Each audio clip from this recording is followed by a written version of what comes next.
Hello, hello.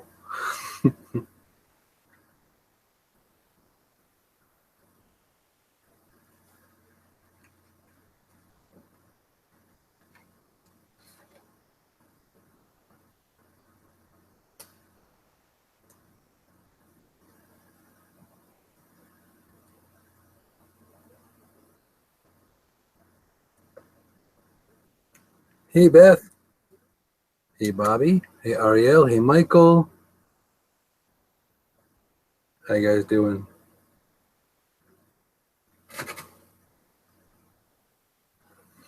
Nice to see you guys in. Nice to see you all. Pleasure, pleasure. And welcome.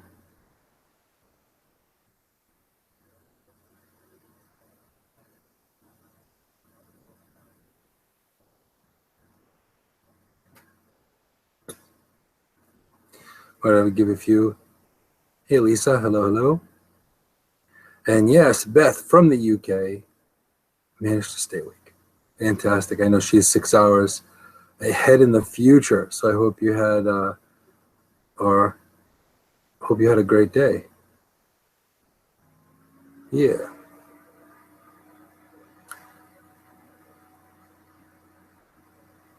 And it's always a pleasure to see all of your friendly faces popping in.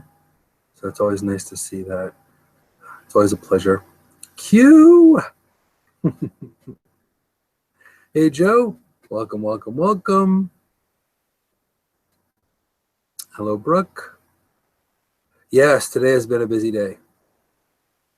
It's been a very, very busy day.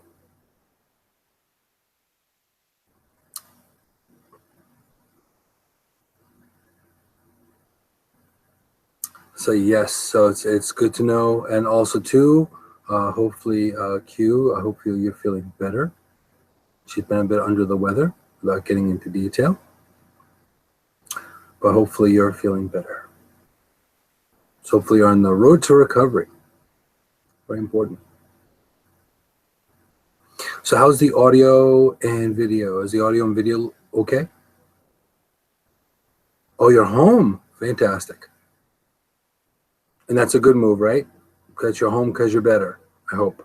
Fingers crossed. Helen. We've got two lovely souls from the UK. Welcome, welcome, welcome.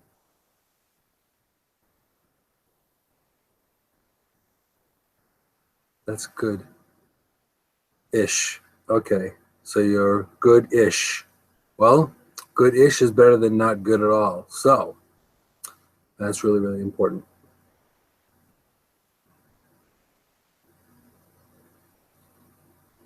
Oh, Helen, yeah, I miss you too. It's been forever. Video is grainy, audio is good. Okay, well, that is Facebook Live. So I don't know. I don't know what to tell you about that. But on YouTube, it is pretty damn good. So that's all of it's important. We try to make it better, and of course, as always, we're trying to make the production value as good as we can. We try to improve with everything as much as we can, and that's important. That's very, very important. Yes, I heard about that.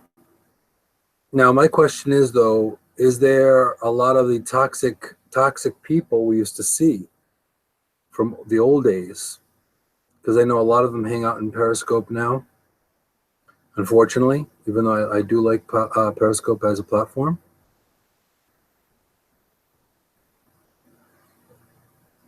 Thank you for coming. Thank you for popping in, Brooke. Appreciate it. Well, not necessarily more like who. It's just the overall, unsavory type people. You know what I mean? People that kind of start crap and stuff, basically. That's what I'm saying, like trolls, bullies. It's a mix of good people and trolls. Yeah, I kind of figured.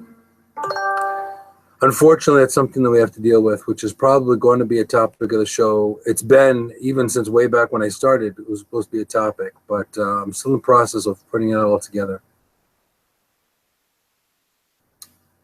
Agreed. Definitely. Well, we have an interesting topic. Well, I say that every week, don't I? We have an interesting topic this week, but it's kind of true. Most of every week we do have an interesting topic, for the most part. Well, the show's going on. It's now 68 episodes. Today is the 68th episode. So, so that's kind of nice. Oh, too little, too late. Unless I do that now. Oh, great. Hey, Stacy. Let me see if I can silence the phone before I start the show. Oh, okay. Ringers. Okay, ringer volume. Excellent.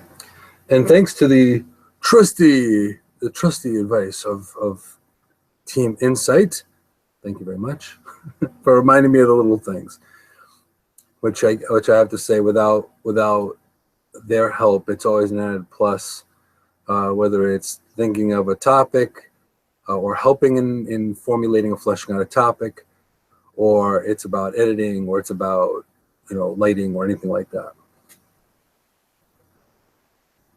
I've been talking about that phone for years. Yeah, I know. Yeah, but life is messy. We did a show on that. About life being messy, right? And it is. Life is messy. Life is messy. So what can we do? It is what it is. But today's topic came up because of me. Basically, I was having a conversation with a few people recently this past week, and basically how things have been. And I've done a lot of catching up with a lot of people, and a lot of times I try to catch the pulse on what's going on with people as a whole, as well as intuitively picking up what I sense around what's going on around in not just my community, but in the world itself. So this topic came up immediately, and it's something where it could be a multiple show topic, because it's been kind of crazy, It's a prominent thing, and it happens all the time, but we don't always give it much.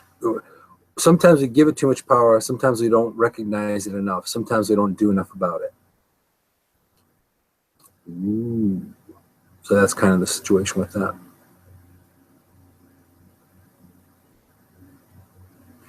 So basically, this is part of it. This is part of it. So we're going to give it another couple minutes, and we'll formally start the show. Let's see if we can center me a little bit there. But yeah, so, and it's definitely going to be relatable. I can guarantee none of us here are exempt from the topic today. None of us. In fact, it may be a little closer to home than not. So, something to think about. So yes, so it's a pleasure. Thank you so much for everyone being here. I'm going to start the show formally in a couple minutes, but I want to thank you all for being here from the bottom of my heart, to be here every week and kind of just chill and watch what happens and share your insight, share your stories, share your experience, your wisdom, as well as learn a bit from me, and also let me know what's going on with you. So all of that is really, really important. And I really, really appreciate that. There will be also too, there will be some changes coming up with the show, and I'm in the process of making those changes.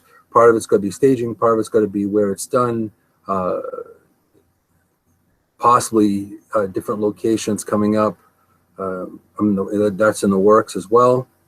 So a lot is in the can in the box of experimentation to see where we're going to go with it. And plus, with the weather getting better, new locations, also new stretching out inside with Moonshadow and stretching out to other possible ideas and things for show ideas and things like that.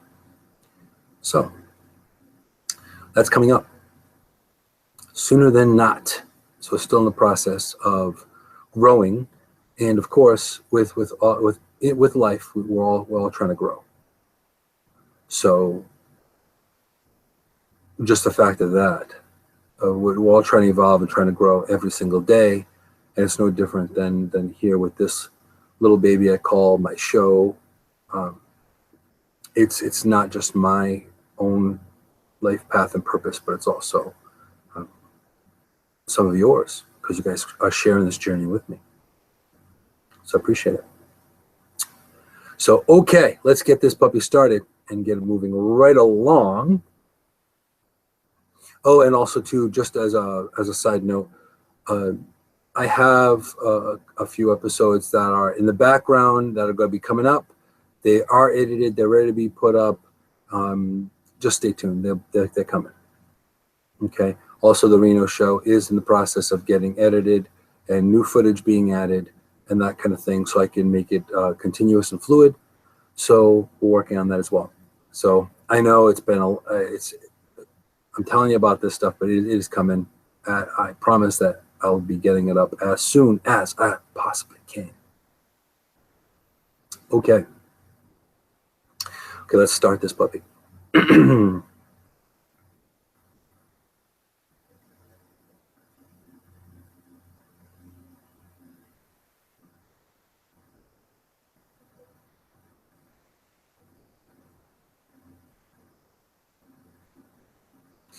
Welcome to Inside with Moonshadow. I am Moonshadow, an integrative holistic therapist, intuitive shaman, interfaith minister, and chief evangelist with over 30 years of experience in the healing field internationally. And my intention here is to guide and to empower you so you can empower others within your own community as well as the world. So it's really all about you becoming a better you, and you brightly shining that you around wherever you need to be to make the world a better place, whether it be locally or whether it be globally. So as a lot of times I do suggest for us as a people to think locally, or think locally but act globally, right? So it's good to think what you can do around your neck of the woods, but overall the ripple effect happens all over the world. So it's important. So now today's topic, it comes up from many conversations that I've had recently with some dear people that I love dearly, as well as people I've spoken to while being out and about. And with the current events in the world today, with a lot of chaos and a lot of negative energy, a lot of people they're really concerned about what's happening, what's going to happen to their lives, how their lives are going to change. Hey, Mark, welcome. How their life's going to change, what's happening now in the present, and they're concerned about the future. Now, the topic today is revolving around that. I'm going to call it a demon, because in a way it kind of is like a demon, because it can really sap your strength. And sometimes it's on its own. It grabs a hold of you on its own. And this thing is called depression. A lot of us may not suffer from clinical forms of depression, but we get the blues. We feel dumpy. We don't want to get out of bed. We don't want to start our days. All of these things can affect the mind and, of course, affect the body. As you know, from spending enough time with me here on Inside the Moonshadow, you've come to realize from early on, I think it was, I don't know, episode 2, that there is a mind, body, and spirit connection. So if you are lacking in one of the 3 ethereal bodies, technically there's also 5 senses as well, but if you're missing out on mind, body, or spirit, it's going to affect you the rest. It's kind of like piling up everything into a very, very ungrounded pile. Eventually that pile's got to teeter into other things. So a big part of it is, I found a lot of people that I know are going through changes, and they're going through a lot of hardship. And this hardship it affects in such a way that it could stop you from doing a lot of things. It can get in the way of good decision skills, good decision making. It could cause pain with some people, whether it be emotional, physical, mental. It could be pain in itself and stress could be something that could be like an apparition, or it could be something physically manifested all at the same time. So with depression, not all of it is it necessarily, which is something that we may go deeper, delving deeper in with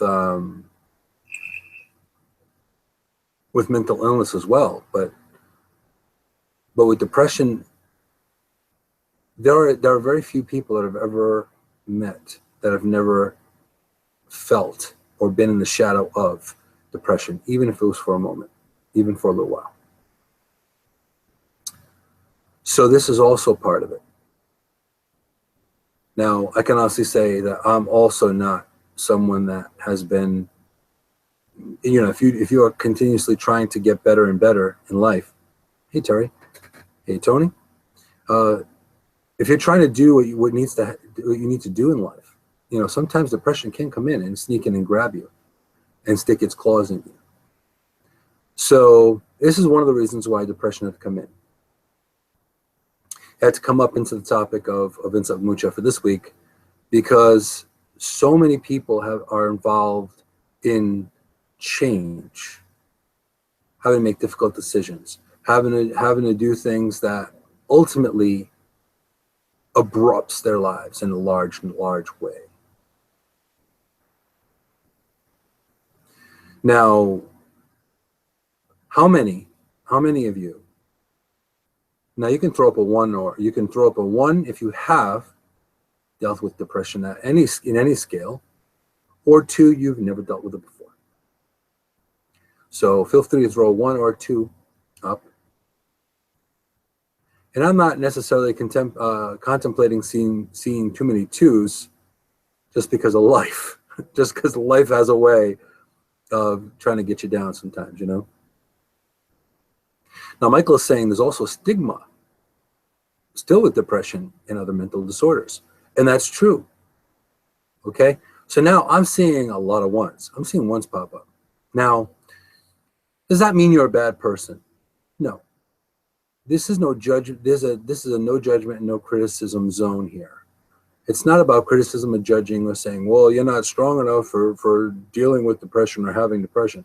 It's really all about the fact of dealing with the elephant in the room.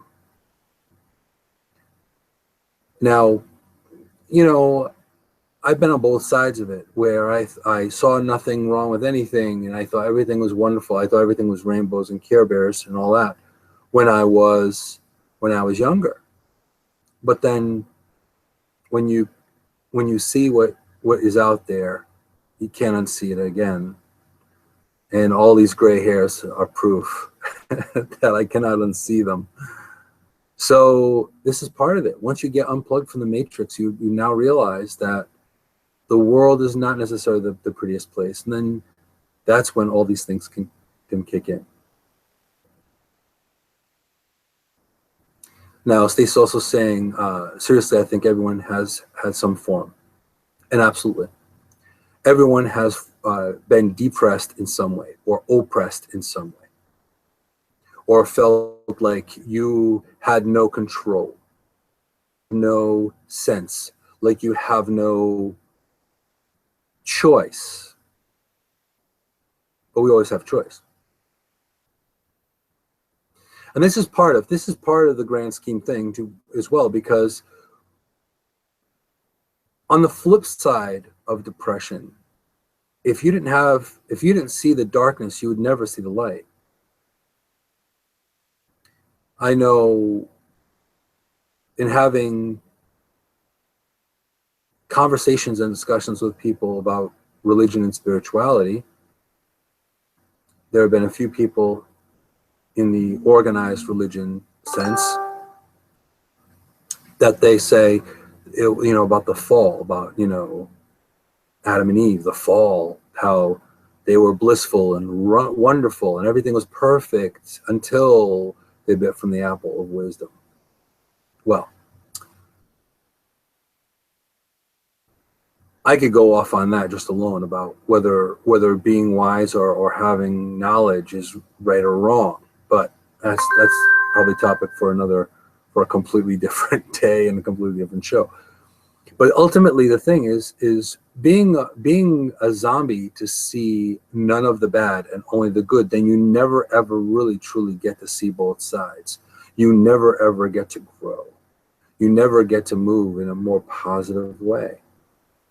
Like imagine like a roller coaster, like Stacey's mentioning the roller coaster of life. Just imagine if that roller coaster was just straight across, no tosses, no curves, no turns, no hills, no valleys. What is that? It's not a roller coaster anymore. It's a train, right? It's a train at that point.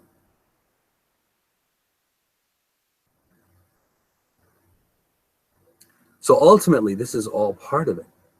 This is all part of it. So I myself have suffered from depression as well. I can't say that I suffered from clinical depression, but I probably was pretty damn close.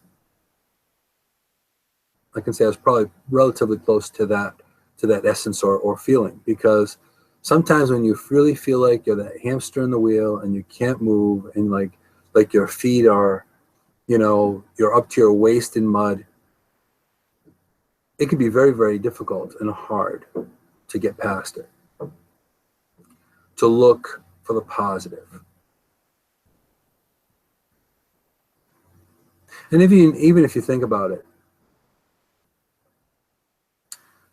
too much of anything, whether it's darkness or light, can be bad. Look at some people in Alaska, they have to live with 6 months of darkness and 6 months of daylight. Now, even that weird rhythm, that affects the body. You have to get very accustomed to it. So just imagine getting up and going to sleep and it's perpetual daylight for 6 months. That would affect you. There's seasonal affect disorder, where if there's no sunlight, I actually personally know people that if it is raining for too many days in a row, they get affected. Now, granted, there is a glamorized romantic view of the rain, and I think that's wonderful too. But just imagine if it rained all the time and you couldn't go out there because it was torrential rain all the time. This paints a pretty good picture of what depression really seems to be, is the lack of being able to move or choose or do anything because you feel you are under someone or something's thumb. Right? Now, Terry is also saying here, part of life is being a hamster on the wheel. Yeah. Sometimes we're the hamster dangling off and the wheel's still spinning and we're holding onto the wheel going, get me off. I don't want it. So, yes. So I think I'm kind of hanging off the wheel at this point. Absolutely. And Michael's also mentioning too that roller coaster can also be a bipolar disorder as well, which it is. And again, we're not going to get into any major clinical. This is just just scratching the surface. This is just getting into the surface and bringing to the conversation about depression, right? Now, I've jumped off the wheel, but then guess what?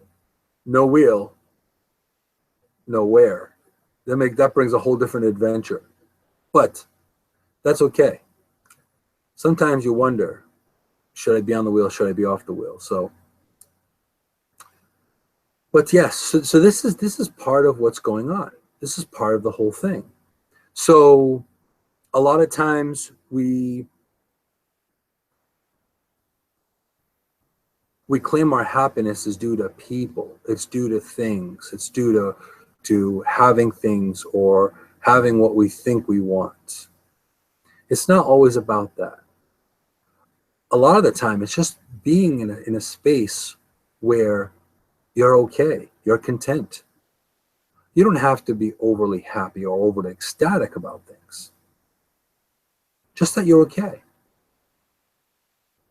Because as we mentioned in the past couple episodes, that just being able to rally from 1 minute to the next, having a coping mechanism to get from one spot to the next, sometimes is all that matters. Being able to recognize, okay, this is something that I could do something about. Am I part of the problem or am I part of the solution? Am I here? Should I sit with this or should I not? Now, entertaining anything for too long is not going to get you it's not going to get you any better.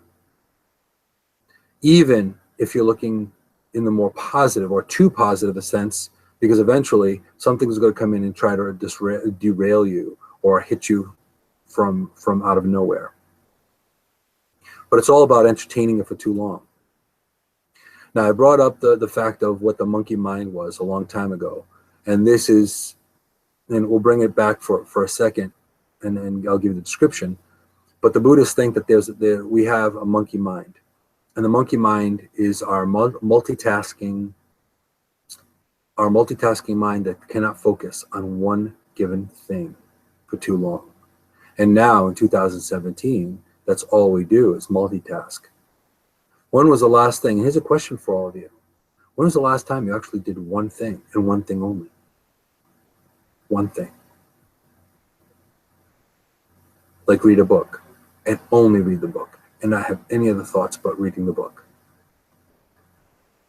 Or just doing the laundry or just doing the dishes. I could even say, even when I do my yard work and do the lawn, mowing the lawn, even then I'm zoning out on music. So even then I'm doing two things. I'm mowing the lawn and listening to music. So even then there's some form of multitasking, as much as I try to zone in. So that's a big part of it as well.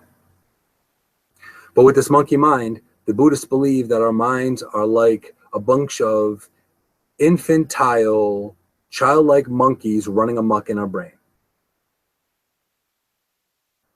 And none of them agree on anything. So it's really all about trying to rein all that in for a moment and not entertaining so you can actually get things done and make things happen. Now, Anthony is saying, in my experience, I've realized that depression is one part physical, mainly because I see how I'm diabetic and how wacky it can be. True. It is part physical. It's all physical, mental, and emotional because it all attaches to you. Okay? Now, Stacy is saying, good idea. I'm in the clinical field. Talking about that could take years and has so many varying factors. And it's true. And, and honestly, they have not mapped out the brain yet. So they probably know more about space than they know about the brain right now. Right now. They probably know more about space than they know about the brain. And as much as I do with holistic therapy, being partly in the clinical world and partly in the spiritual and metaphysical and shamanic world, even then, it's not fully mapped out everything. It just makes it even more of a larger universe of things. It just makes it even more of a larger, a larger ecosystem, if you will, of what could possibly be a problem with any given thing. So now, taking a look at depression, now what can you do? What can you do to eliminate that situation? And I'm not going to say that you can necessarily eliminate depression. And I will say first and foremost, I'm not a big fan of medication. I'm really not. However, there are situations and circumstances where medication is a very viable way of getting you back on track. So everything has its place. And this is what I say. Everything has its place. Everything has its moment. So that being said, we have the ability to know what to do. So now, any kind of medication or anything, sometimes it's just a Band-Aid. And this is where I think this is where our health industry has changed. They tend to change that from it being a Band-Aid where it should be to it being a long-term thing, which it shouldn't be. Because of course your liver cannot hold on or cannot process this onslaught of medication all the time. So be aware of that. It really should help you heal yourself and get you to a better place. And this is a lot of times what people don't realize. So if given a choice, if I'm given a medication and I have to take for X amount of time, my goal is always to do what needs to happen, get my body healing or get the situation changed so I'm off it. And I think that is a little bit of moonsight for you, just to let you know, because a lot of times that temporary Band-Aid, even if throwing on a physical Band-Aid, eventually, if you don't change Band-Aids, that Band-Aid will get affected and it will get dirty and you'll have problems. So you have to constantly change the Band-Aid, right? So in the same way, there's never a quick fix for everything. Now, Michael is saying here that there's a need for a holistic approach, physical. Also something that I have to say as well. Right now, in the world today, you go to your general practitioner, your doctor, right? Your nose and throat doctor for your physical needs. That's what you do. You go to your psychiatrist or your therapist for your mental needs, to make sure you are on track. You stay in good shape mentally. You stay in good spirits mentally. And then, of course, you go to your pastors and your ministers and your preachers and church for your spiritual wellness. Now, the ironic thing about this is that none of them speak about you. None of them, like, say, in Michael's case. And I'm just throwing Michael out there just as an example, not saying that anything is specific here. But in Michael's case, he's a spiritual guy. I'm sure his pastor doesn't speak with his doctor. And I'm sure his doctor doesn't speak with his therapist if he has one. They don't talk to each other. They don't have monthly meetings to say, how can we make Michael better? And again, Michael, I'm not singling you out in any other way, shape, or form. I just threw Michael in there because he's there often, and I might as well bring him to the forefront. It's like asking a question or bringing the kid that's sitting in front of the room or front of the class up. But ultimately, that's the thing. They don't necessarily all talk. So sometimes you need to put that stuff together.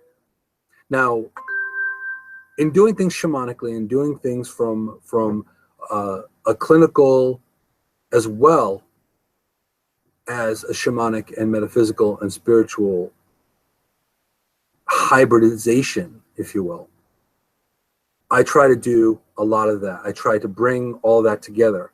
And if someone needs a specific professional, then I bring them to that certain professional, or I will suggest that certain professional to help them gain more knowledge or to get better. But overall, we don't have, a team Michael, or a team Ariel, or a team Stacy, or a team Brooke, or anyone, or a team Terry, that all combine, every so often go, well, I noticed that so-and-so has been feeling really, really down. What could that be? Well, so-and-so hasn't been eating very well, so that could be physically what's wrong, and all of that also is part of it. So it's really up to us. And even if you look at commercials nowadays, they don't even give the power, they don't even give the job to the doctors anymore. It's like, ask your doctor about.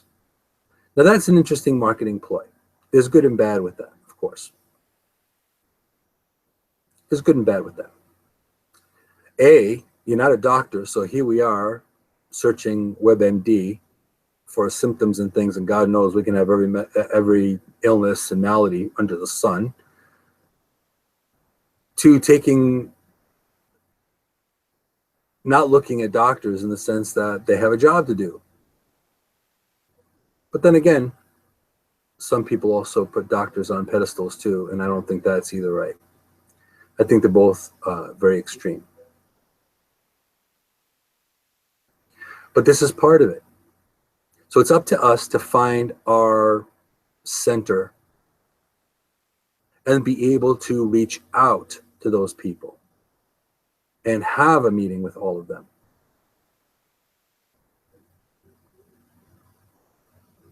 And that's important. Now, Anthony's saying, I realize that if I make things better for others, even a small way, I can have a great impact for them. Me and countless of others I may never even know about. And I agree with you. And that's a slippery slope, because it's always the opportunity to mess up. So, and I was just having this conversation with a couple of people this week, that it's a lot harder to be a good person that's living the right road, that's living the sacred road, as opposed to being an a-hole. It's a lot harder to be a good person, a responsible person, a mindful person. It's much more difficult than just being a reactionary, confused, clueless person. And I said a-hole, and I don't mean, I know that sounded really mean. I didn't mean it that way, per se. But ultimately, if you're doing anything to harm anyone, especially if it's intentional, then you kind of are one. But don't be. So that's a little school. That's the moral of that story, is don't be one. But ultimately, this is part of this situation here with depression, is that sometimes we choose not to see it. We choose not to give it any attention, thinking it will just go away, thinking that it will just disappear, thinking that it will just work itself off on its own. Not always. And this is why this is coming up today. Even if you think that you have the perfect life, your life can get toppled over and changed drastically. A lot of things can happen. I happen to know, and I had the pleasure of working with this amazing artist. Now, I had met this artist after an unfortunate TBI, or traumatic brain incident, because they have a traumatic brain injury, and they are an incredible artist. Now, prior to this traumatic brain injury, this person was an amazing parent, amazing person, productive in every way, shape, or form. And just really kicking ass and taking names. Now, I'm only going by what I was told by this person, because I met them after the TBI had happened. Now, interestingly enough, I do remember having a very profound conversation with this individual. And this happened a long, long, long time ago. And this person had said, my life was different. Being a parent, being married, having kids, then having this happen, this changed everything. But I had to get back up. I had to realize this may be part of my life forever, and try to make the best of it. So this person has been doing art and been an artist for quite some time, and makes incredibly beautiful art. Incredibly beautiful art. Now, life can change on a dime so quickly. So this is part of the reason why the depression comes up. Now, when you least expect it, it pops up at any given day. You feel a little lonely about things, it can come up. It's like lingering behind you, waiting for that moment to pop in. This is why in the beginning of this broadcast I had said it was a form of a demon of some sort, because you kind of get a little bit possessed by it a little bit. It affects you in such a way where it becomes part of you and tries to latch onto you, and it tries to get under your skin. But this is why we're bringing it up today, because you have tools. There are tools that you can use to get out of that. There are things that you could do to change it. There are things you can do to build your coping mechanisms up. And if you watched a few episodes here of the show, you would know a few of those tools. And we'll mention a few tools today before the broadcast is up as well. One of the things to also understand is depression does not have to be permanent, like any given situation. It doesn't have to be permanent. So you can make the change. You can shift it. It may be easy, it may be hard, but you can do it. And like the saying says, whatever you decide or whatever you think, you're right. Ultimately, you are. Whatever you think it is, you're right. Because it's all centered upon you and your coping skills and your thoughts and things. So, can you change anything? Can you make changes? Yes. Some changes are difficult changes, which puts us into a hard space at the time, almost like a dark night of the soul. It makes us question things, and then you find yourself getting out of it and finding the other side. Sometimes it's just a moment, and sometimes it's a day. Sometimes it's a year. Sometimes it's longer. So looking at it from that perspective, if you are self-aware of that, that looming feeling coming in, you have the ability to change it. There's many methods you can to change it. You can change your behavior, or you can change your activity level. You can try to find the reason why you are depressed. That's also part of it. Now, Stacy's saying, I find being selfless rather than selfish, of course, without having any ulterior motives, helps you not to become disappointed and become depressed. And it's true. Sometimes, and that does make sense, sometimes realizing I am not the only one. I may think that I'm in a shit mess or feeling like a shit mess and no one else is. That's foolish, because there may be people, in fact, I can guarantee there are people that are worse off than you, that are worse off than me, that are probably more depressed. They could have had a traumatic brain injury. They could be chemically depressed, which is it's even harder to get that monkey off your back. It's even harder to change that. Okay.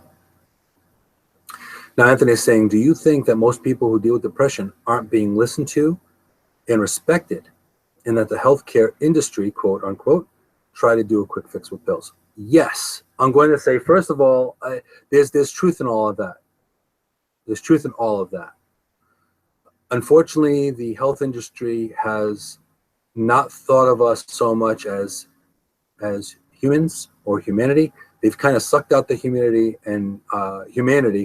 and brought us to looking at us as a product, as people that are just going to buy and ingest and take in. Now, I know that sounds kind of conspiratorial. I don't mean it to sound that way. I'm simply saying that if their thoughts and their motives if they stuck with humanity and us being together as a whole, then our government would be different, our healthcare would be different, everything would be different. If it was less business and more people, if it was more people oriented, that would make a big, huge difference in the world.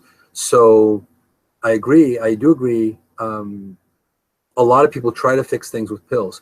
You cannot fix things with pills. You cannot fix things with pills. You can't. You can regulate things with pills, but not everything. Even when you have a nasty illness, how many actual medications that cure things? Not everything cures. It will relieve. It will help, but it doesn't necessarily all cure. Even the common cold, they still haven't found the cure for the common cold. The closest thing that I found to a cure, quote unquote, is the fact of maybe, Zicam, which shortens the life of a cold. So it doesn't even cure the cold. You still have the symptoms. It just minimizes the symptoms so you don't have them so long. So the common cold, they have not even figured out the common cold, which people get every day, all the time. Some people end up with it constantly. So this is part of the situation. So to start thinking that a pill is going to make it better, realizing that not one thing, like if you want to diet, you take a pill, all of a sudden, before and after, I am thin, I'm beautiful, I'm this. No, it takes work. Everything is going to take some kind of work, some kind of effort, some kind of mindfulness, some kind of incentive, some kind of movement, some kind of energy. All of it. So we are far from the world of the Jetsons, where you push a button and all of a sudden a car shows up, or you pop a pill and all of a sudden everything is rosy and wonderful. It doesn't happen. It doesn't. And the sooner you realize that, you are already on the winning side. You are already better than you were 10 minutes ago. So now, as an example, and I'm glad you brought that up, Anthony, by the way. I think it was Arizona, I think it was Arizona. They are not big fans of medical marijuana. Now, just for the record, I don't smoke and I don't do cannabis at all. I don't need it. I don't feel the need. But I also do value the healing properties of cannabis with people with Parkinson's, with people that are chronically ill, chronically depressed, and a lot of other things. Now, fill me up with a bunch of chemicals, or actually give me a couple of hash brownies or something, Well, that I've seen people with cancer and fatal disease that are on pain management because of it. So just in the fact of medical marijuana, okay. Now also in CBD, and one of my lovely producers here in Insight with Moonshadow is a big advocate for CBD, which is the non-psychoactive healing properties, or the non-psychoactive part of cannabis. Now, mind you, in Arizona, I believe it was Arizona, if I'm not mistaken. Definitely double check it. But they are in the process of formulating a synthetic form of cannabis. Now, this is the screwed up part of this scenario. This is the screwed up part of the story. They are against medical marijuana. They don't want medical marijuana. They don't want to legalize it. They are vehemently against it. However, they allowed the fabrication or the manufacturing of a synthetic form of it. Now, what does that tell you, people? What does that tell you? That tells me that they could not make money from the medical marijuana trade.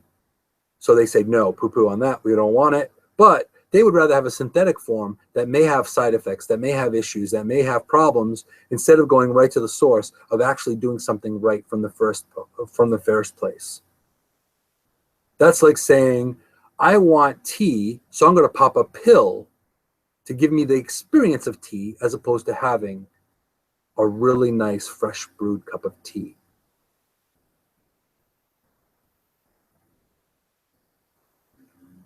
So they want to be against this whole medical marijuana thing. So now this is exactly my point. It's big business against humanity. So now, wouldn't it be easier to just go towards the most organic form of that said medication? Even aspirin came from a plant way back when. Just a little mindset, just a little moonsight there for you. Now, Stacy is saying, all circumstances are different. I'm a mental health worker. I work specifically with many people serving time that have been deemed clinically insane to stand trial. They need to be medicated. And yes, some people do. Some people do need to be medicated, and I agree completely. Some people are chemically wired up wrong, and then they need to do that. And I've also worked with addicts. I've worked with the homeless. I've worked with people that were behavioral. People also were in jail.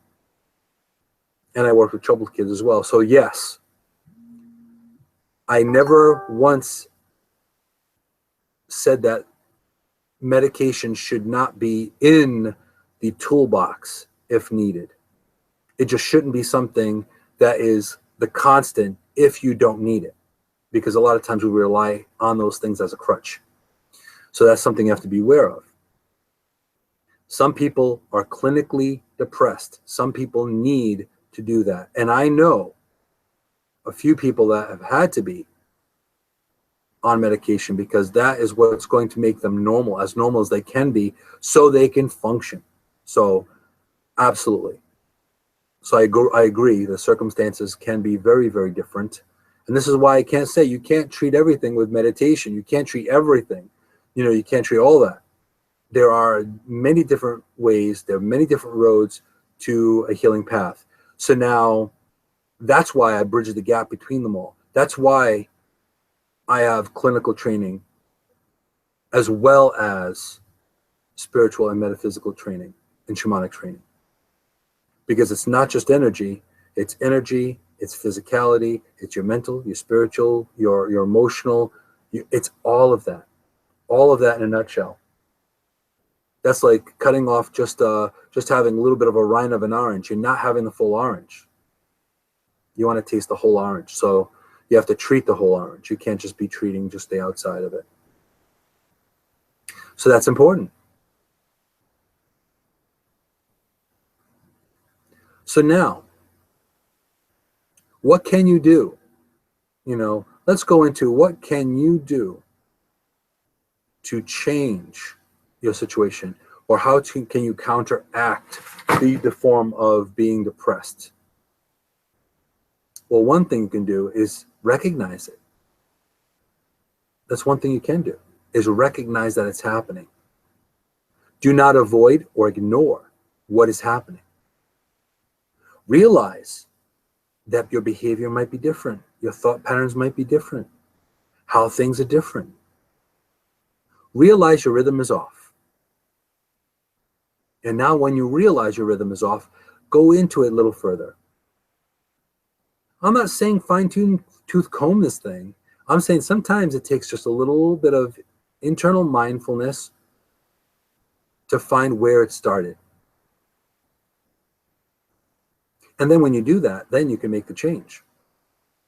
But realizing you have a problem is the first step in almost anything, whether you're an alcoholic, whether you're an addict, whether you're depressed, whether you're sick, whether you didn't realize you stubbed your toe and now your toe is hurting and inflamed. It doesn't matter. Realizing and understanding that something is not right is the beginning of it.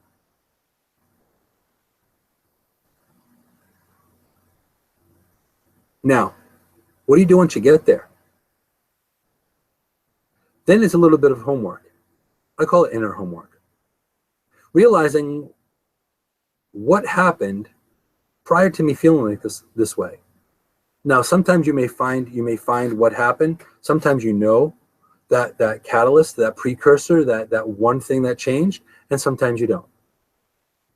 But trying to find that moment, that start point, that impact point is important. So now if you do find that impact point, then you can move on from that. Then you can utilize other tools. Some tools you can utilize too this is where I'm bringing in meditation or journeying, looking within. You could journal, you can write a letter to yourself. Write how you're feeling. Get things out into the open. Putting the cards on the table, if you will. Looking to see what you're doing, how to potentially get past this point. But first you have to acknowledge and realize that something is wrong or something is different.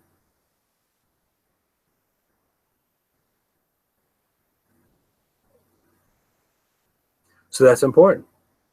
So if there's something that's a clinical issue, or if it is an acute issue, then that's the next step, is once you find out what's happening, even if you don't know what started it, getting proper help. A lot of people will not get help out of ego. Let me tell you, and I will say this, and if anyone knows me longer than 2 minutes or 5 minutes, they'll realize that I've said this before and I'm saying this again. Ego is not your friend. Ego will stop you from doing things because what will people think, quote unquote. So as Michael's saying, you can talk to someone that you trust about it. There are a few people that if they need, my phone rings, or I get an IM, or I get a direct message, or I get a text. Got a minute? Can you talk? So reach out to someone that may help, or may be able to help you flesh out what's going on. Sometimes just venting alone will help to start it off. Now, once you get to that point, you're reaching out for help. And believe me, it's not easy for some people, I included, to reach out for help. But I've had to learn that the hard way. Now I accept help. I didn't before. So isn't it funny how the world changes, how things change? So if someone offers you help, as long as they don't have an ulterior motive or they're going to rub it in your face or anything like that later, learn to accept help and reach out for help. That's really important. There are people that care about your well-being. There are people that, regardless whether in your life every day or not, they may have not been in your life for forever, for years, and you never know, they still care about you, about how you're doing. So this is something to think about. So once you find that point and you want to reach out for help, that's a good start. Because that's when you're going to know, when is it time for it? Do you need medication, not medication? Do you need to see the doctor? And just as an example, if I find something that isn't right or is weird, there's a disturbance in the force, if you will, the first thing I do is look at it and kind of go within for a moment. If it's alien to me, if it's different, if it's not usual, if it's a different experience than I'm used to, I will go get it checked out. Because what in this day and age today, you don't know. You don't know what could it be. You don't know from minute to moment. You don't know what you could be getting. You don't know what could be happening. So early detection is an important thing.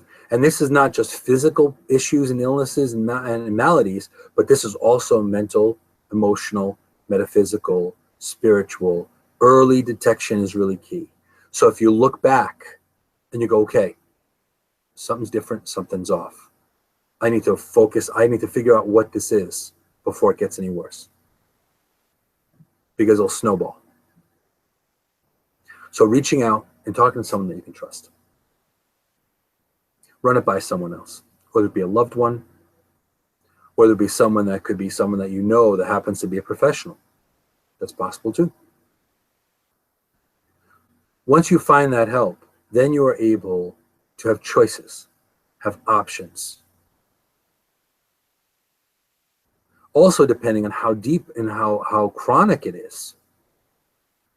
Because having a little bit of pain is one thing, or twisting your ankle, you take care, you just kind of isolate it a little bit, you're fine within a couple of days, if not less.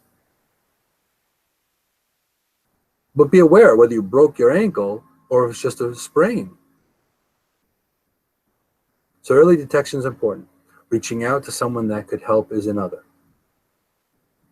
Do not ignore your body. Do not ignore, and this is big. If I could boldface and italicize this above my head, do not ignore your body. Do not ignore what is happening, because it can get worse.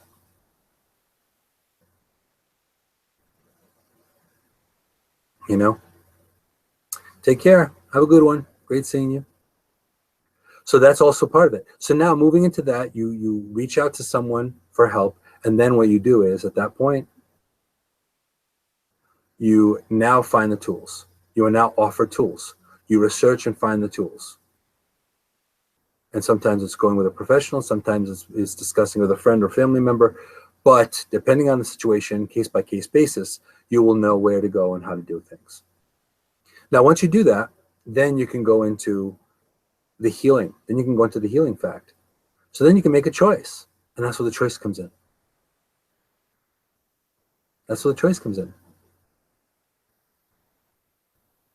So now, do we have the ability to change certain things? Absolutely. Do we have the ability to make our lives better within a moment, within one decision? Yes. No different than we can make our life topsy-turvy and horrible with one decision as well. So it's really, really important to really look at wanting to evolve and making the best out of life right from the get-go. Try to be as balanced as possible, and that's the really important thing. Mentally, spiritually, emotionally, physically.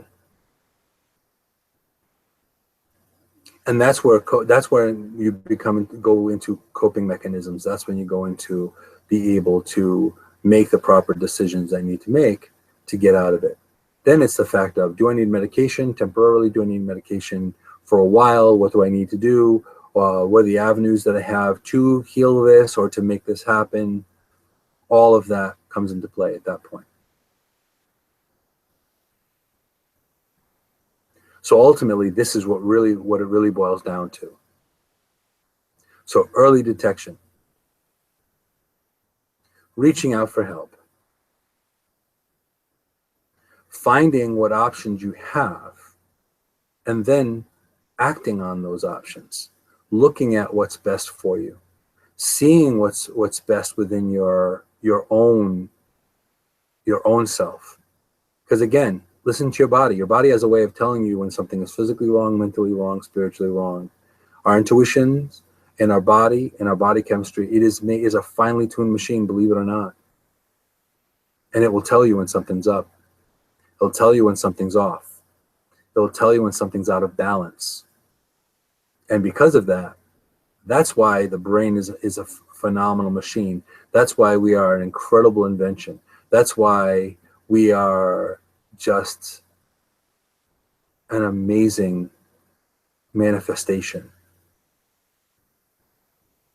of the Creator as well.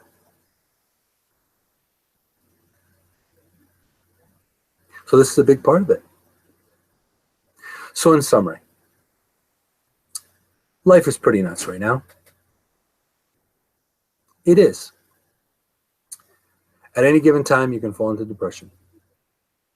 You can. But this is where I add the difference here. You have ways and means to get out of it. You could meditate and journey and find a way to gain some balance. You may have to see a doctor. If it's gone that far, it becomes to manifest as a physical thing, or something that's more chronic, or something that's more chemical, or something that is attached to you in a big way. Find that point where you need help. Acknowledge the fact that you do need help and something is wrong. Don't live in denial for too long, because that in itself may be a profound step in your self-evolvement or self-empowerment. Be able to early detect, reach out to people to help. There are plenty of sources. There are plenty of programs. There are plenty of people to talk to. Even if you don't have friends, there are plenty of things that you could do to find a way to help. And as always, know the fact that you're worth the time. You're worth the healing. A lot of people don't always think that either. You are valuable, not only to yourself, but other people. Whether you know it or not, you are valuable. You are cared for. You are loved. You are an incredible being. Now, you could be a work in progress. You can make mistakes. You could be messy. But ultimately, we're meant to be a bright and shiny being. We're supposed to be as good as we can be. We get on our own way sometimes. So this is something to think about.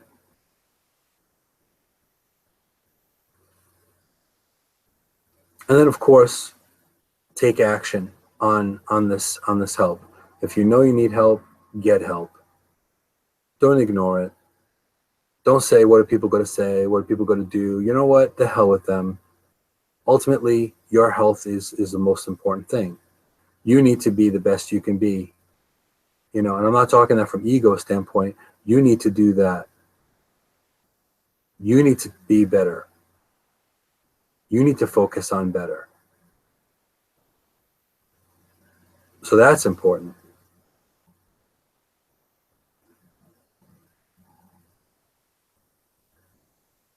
So now, ultimately, and thank you for that. So ultimately, if you find yourself in this chaotic world thinking that you're alone, you're not. If you find yourself thinking that you don't have options, you do. Ultimately, if you think that no one cares, they do. Just by default, you know that I do, even if I barely know you, because I want you to be the best person you can be yourself. Not because there's no goal for me. You know what I mean? It's not the point. It has nothing to do. The more bright and shiny beacons of hope in this world, the better this world's going to be. And we need to make that change. We need to make that the difference. We need to be part of that resistance, part of that revolution, part of the connection of that collective. The people that bring light to the world, not hatred, not disgust, not ridicule, not judgment, not criticism. You need to be part of the solution, not part of the problem. Because a lot of times people like to bitch and moan about things, but they don't have a solution. They don't try to find a solution. They just sit there watching it like it's a car accident.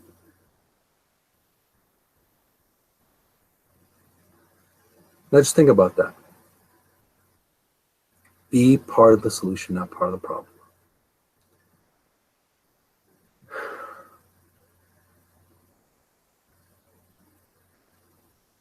So now, we're going to bring it. I'm going to end the show up in a minute or so, but be aware of these things.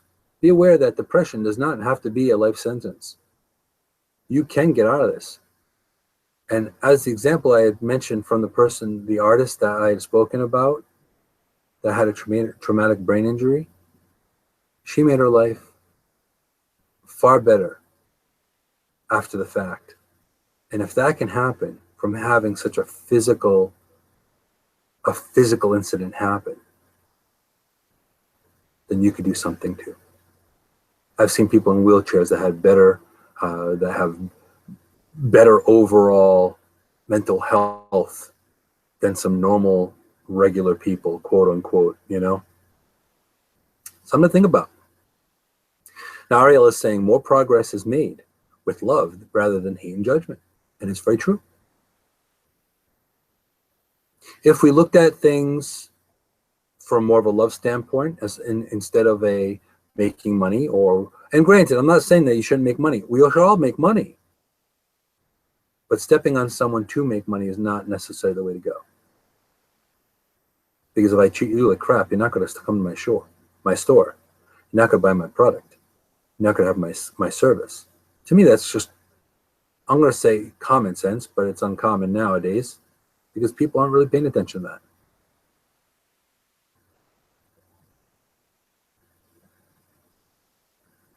So yes, be part of the solution, not the problem. Try to find ways of making the world a better place. Because once you do that, then you can do that one person at a time, one smile at a time, 1 minute at a time. And that will cause a ripple effect.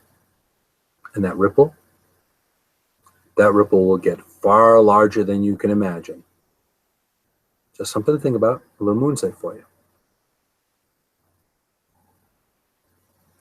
So I'd like to thank all of you for spending time with me here on Insight with Moonshadow. You are all my inspiration. If you feel guided whatsoever to connect or support my vision, please follow and subscribe on all my social media and on my YouTube channel as well. You can also see all of those social media links and everything to do with me. You can find that on phoenixrisinghealingarts.com. And always, be strong, be amazing, be you. See you guys next week. God bless.